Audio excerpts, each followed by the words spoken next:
السلام عليكم ورحمة الله وبركاته. بلوانكي يجرى جرت وكم جرتن فيا كيسني الحمد لله رب العالمين. بلوانكي نبرا نجار سمبرانا كم جرتن فيا كيسني الحمد لله جرى. وبلوانكي يا هرا فيديو عجيبة ولد جبنا جرى فيديو رات سه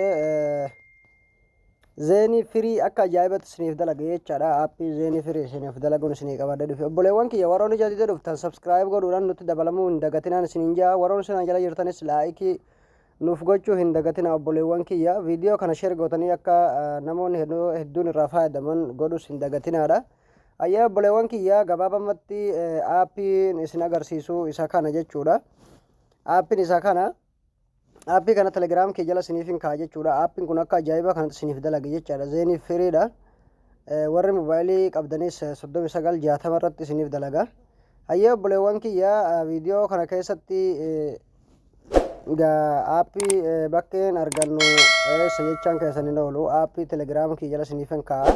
Linkii telegiraama kiyya viidiyoon amma isinii waraabaa jiru kana jala isiniif hin kaa'a jechaadha.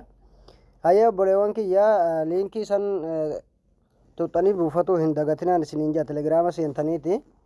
Hayyee obboleewwan kiyya viidiyoo kana mee walumaan seennee ilaallu aappii kana. Obboleewwan kiyya akkuma asirratti argaa jirtan kana yeroo seentanitti abdeetii inni gootan jechuudha. Abdeetii yoggaa gootan asitti jechuudha ni agartan jeetii yaada. Bakka kanatti 160 isiniif godha jechuudha. Abdeet tahe jechuudha aappiin. Hayyee obboleewwan kiyya akkuma asirratti argaa jirtan kana aappiin 39 moobaayilii 60 isiniif dalaga jechuudha. Akkuma asirratti argaa jirtan kana.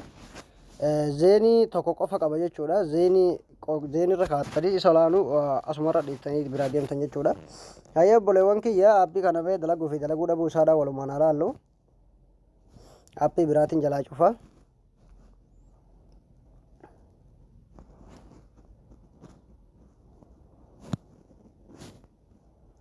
Hayyee obboleewwan kiyya gaa aappiin akkuma asirratti argaa jirtan kana akka ajaa'ibaa kanatti isiniif dalagi jechaadha aappiin.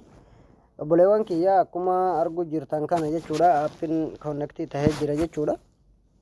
Hayyee obboleewwan kiyya mee seennee haa ilaallu jechuudha yuutuubiidha.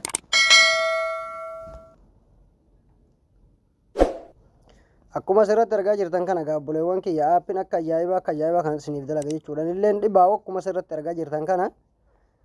Akkuma asirratti argaa jirtan kana aappiin akka ajaa'ibaa kanatti isiniif dalaga jechuudha. Ani viidiyoo yoon irra cuqaasee waan koopiraayitii na gaafatuuf kanaafuu irratti dhahuu hin danda'u jechuudha. Silaa isinuu argaa jirtan jeetiin abdii qaba. Akkuma asirratti argaa jirtan kana jechuudha aappiin akka ajaa'ibaa kanatti isiniif dalaga. Kanaafuu obboleewwan kiyyaa aappii gabbuusadha itti fayyadamaan isiniin jaa. Obboleewwan kiyyaa sabskraayibii laayikii naaf gochuu hin dagatinaan isiniin jaa.